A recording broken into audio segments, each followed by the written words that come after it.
Boa noite a todos, que a paz do nosso Mestre Jesus nos envolva nessa noite e em todos os momentos da nossa vida. É sempre uma alegria trazer os ensinamentos de Jesus, pois a cada preleção que assistimos, que preparamos, vamos entrando em contato com esses ensinamentos e tentando nos melhorar a cada dia, um passo de cada vez. Hoje nós trouxemos para a reflexão da noite o tema sobre a influência dos espíritos atraídos sobre nós. E esse tema nós tiramos o seu conteúdo do Evangelho segundo o Espiritismo, capítulo 12. Amai os vossos inimigos. E ele começa assim. Vou ler o trechinho. Amareis vosso próximo e odiareis vossos inimigos. Isso no Velho Testamento.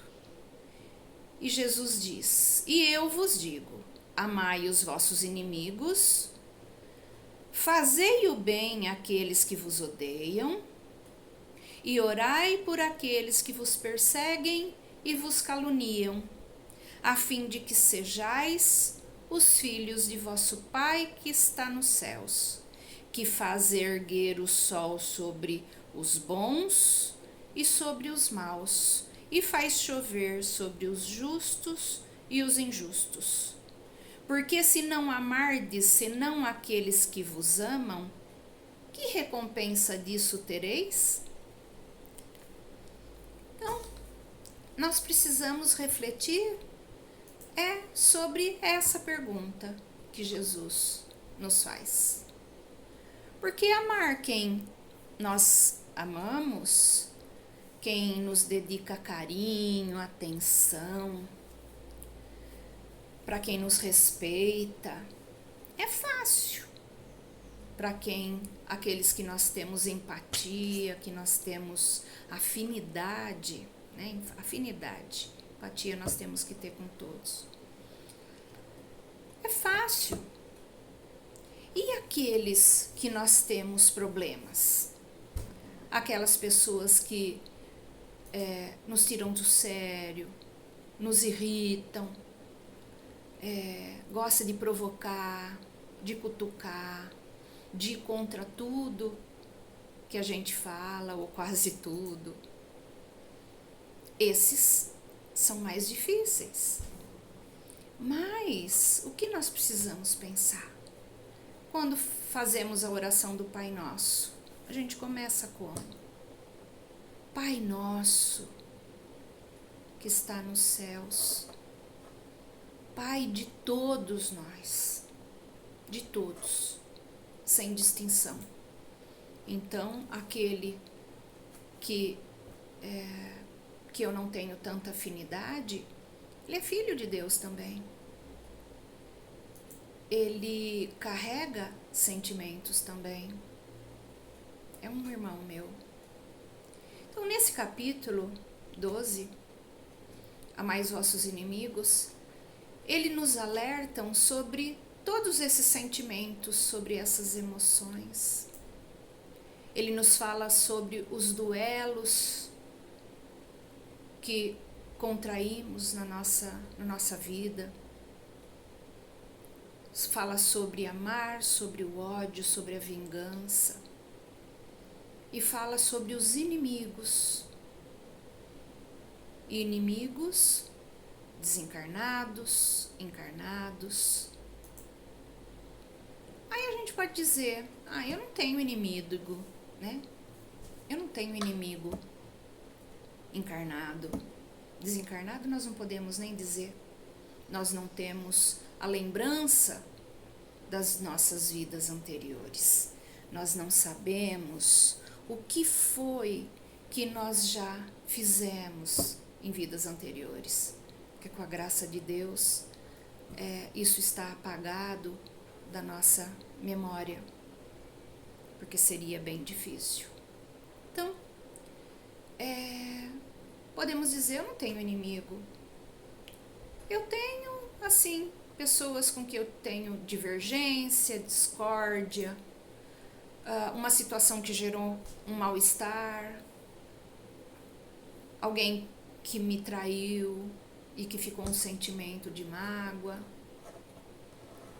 aquele que não foi correto em algum quesito emocional, financeiro, né? Uma questão afetiva. Normalmente alguma pessoa que não vai de encontro com o meu posicionamento, com as minhas ideias, minhas ideologias. Né? Mas se provocou algum sentimento contrário, de raiva, de mágoa, tem essa dificuldade, né? E é com isso que Jesus vem nos dizer. E quando essas emoções elas se tornam mais ferrenhas, quando elas partem para o ódio, elas podem partir para a vingança, que também é considerada nesse capítulo do Evangelho. E essa vingança, ela nada mais é do que o fruto daquele coração que está rancoroso, que está magoado. E essa situação, ela atrasa mais ainda o nosso processo evolutivo. Aquela energia ali, criada e alimentada, ela vai ficando cada vez mais densa. E dependendo desses sentimentos, né, dessas emoções geradas ali, e mais da nossa invigilância,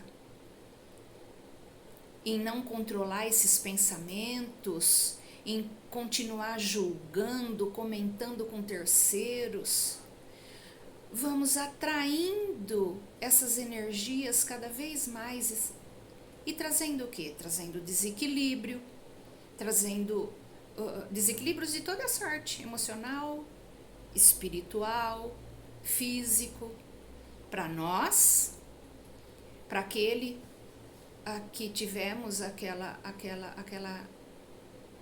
indisposição, né? Para as pessoas que nos cercam, né?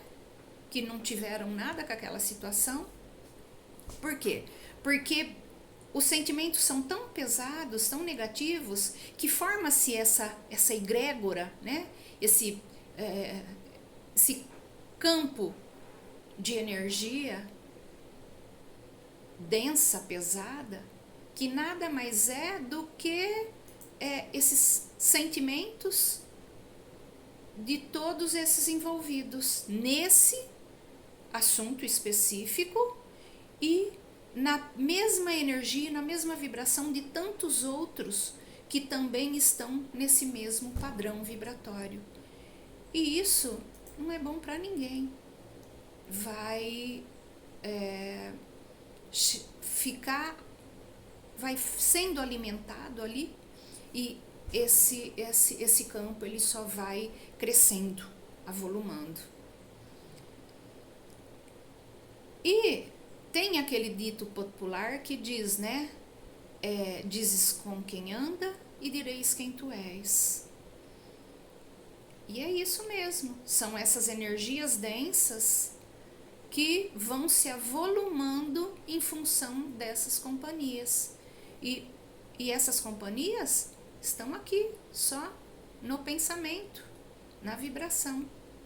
A minha vozinha falava isso para mim quando eu era criança. Não anda com manco, senão você manqueia no fim do ano. E isso ficou muito gravado em mim. E na doutrina, eles pedem, né, para nós orarmos e vigiarmos o tempo todo. Quando nós somos invadidos por esses pensamentos negativos, quando aquela ideia fixa não sai da cabeça, a melhor coisa a fazer é orar.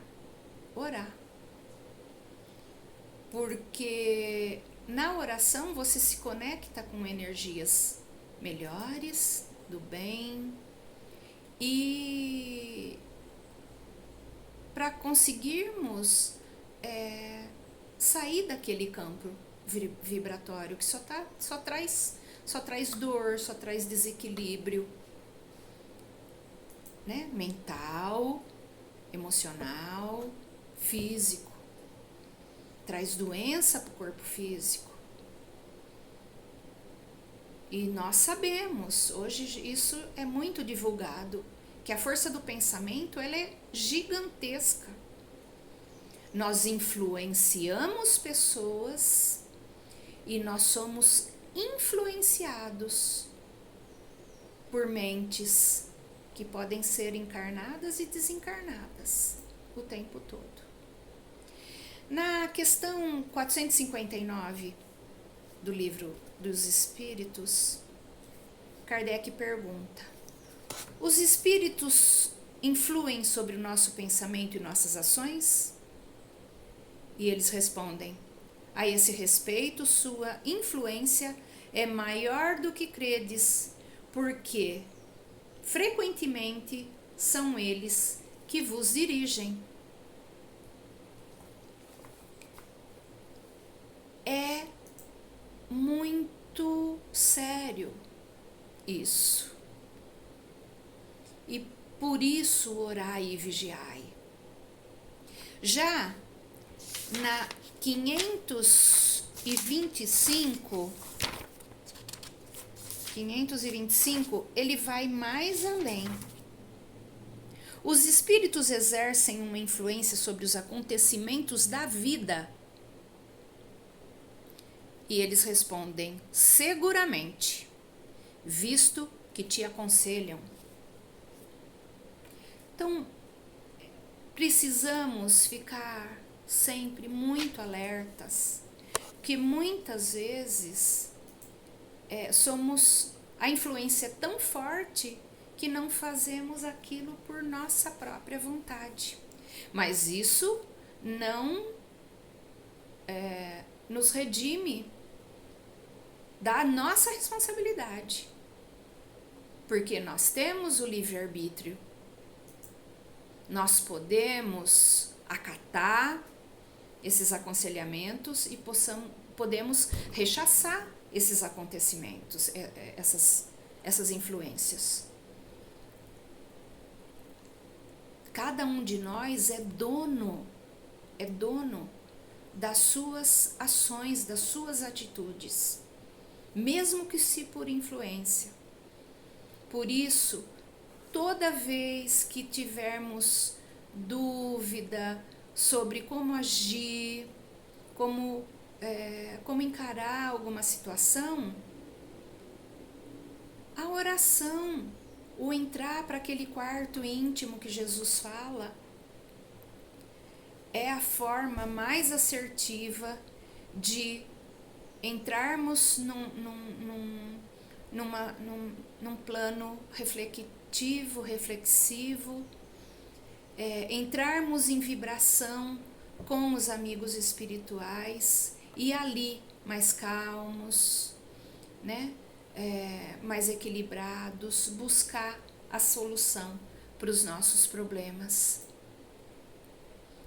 e decidir com mais equilíbrio o que fazer. Na pergunta 461, também no Livro dos Espíritos, vem assim: como distinguir os pensamentos que nos são próprios, daqueles que nos são sugeridos? E ele diz assim: quando um pensamento é sugerido, é como uma voz que vos fala. Os pensamentos próprios são, em geral, aqueles do primeiro momento. De resto, não há um grande interesse para vós nessa distinção, e é frequentemente útil não o saberdes. O homem age mais livremente e, se ele decide pelo bem, o faz mais voluntariamente. Se toma um mau caminho, não tem nisso senão mais responsabilidade. foi aquilo que eu disse. Temos responsabilidade sobre tudo. Sobre tudo. Por isso, nos embates da nossa vida, sejam eles de que forma for, que possamos entrar em oração sempre, pedindo fortalecimento para o nosso anjo guardião, para o nosso mentor. Ler o Evangelho. Quantas vezes estamos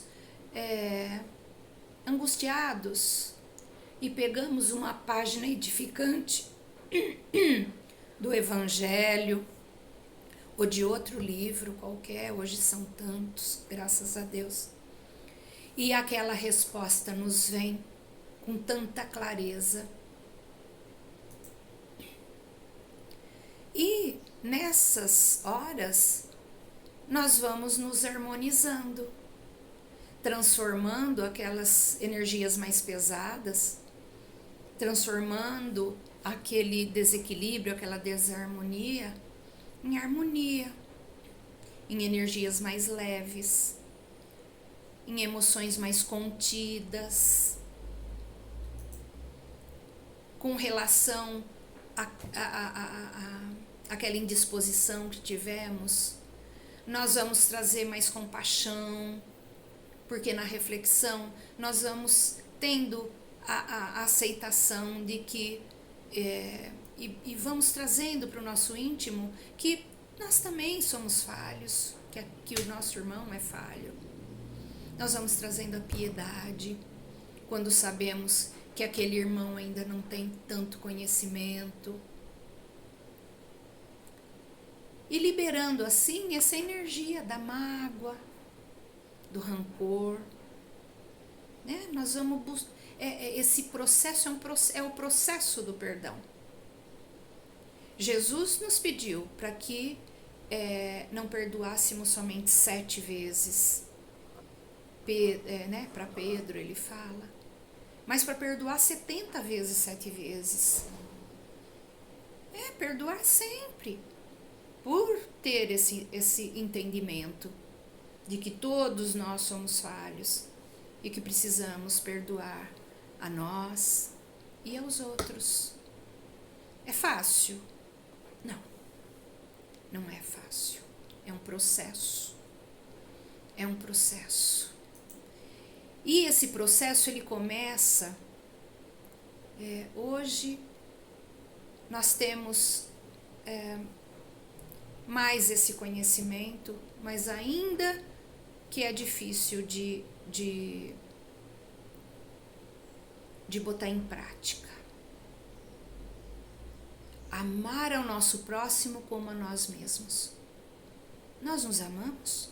Você se ama? A ponto de cuidar mesmo de cada partinha nossa, de cuidar desse corpo que nos carrega, que nós judiamos tanto, de tantas formas. Cuidar dos nossos sentimentos, das nossas emoções. Nós cuidamos. Nós sabemos como. Porque é só nesse entender e nesse respeito e carinho conosco mesmo, é que vamos saber como agir com o outro. Nós não sabemos ainda a cuidar literalmente de nós. Nos magoamos, nos ferimos, nos prejudicamos fisicamente e mentalmente. Então, por aí é que nós precisamos começar. Nos amar. Para depois amar o outro da forma como queremos para nós mesmos. Na epístola de Pedro, é colocado que o amor cobre uma multidão de pecados. que seria isso? Quando nós damos amor para o nosso próximo,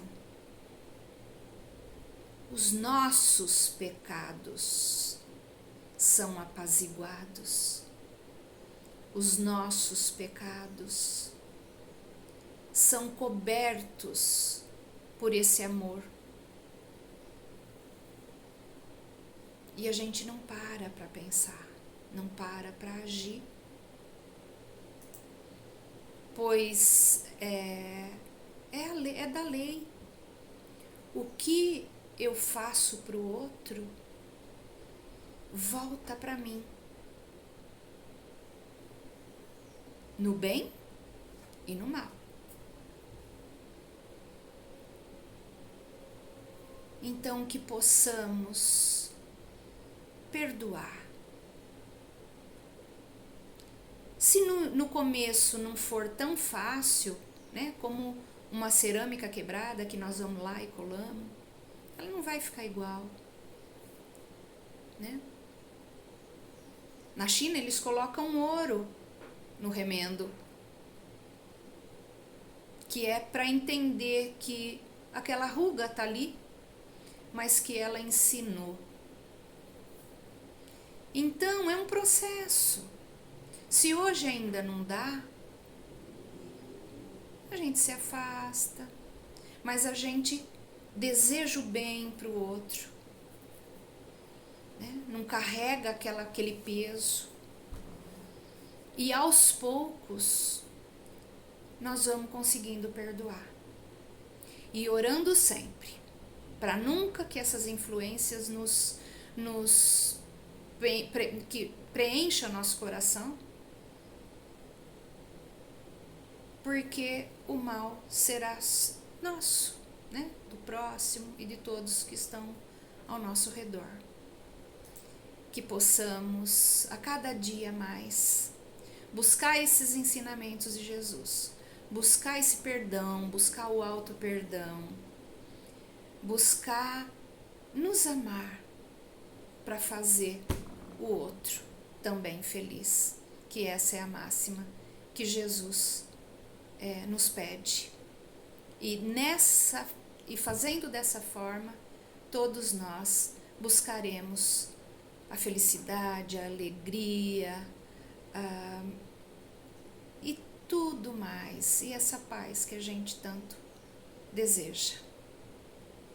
Uma boa noite a todos, gratidão por mais essa oportunidade.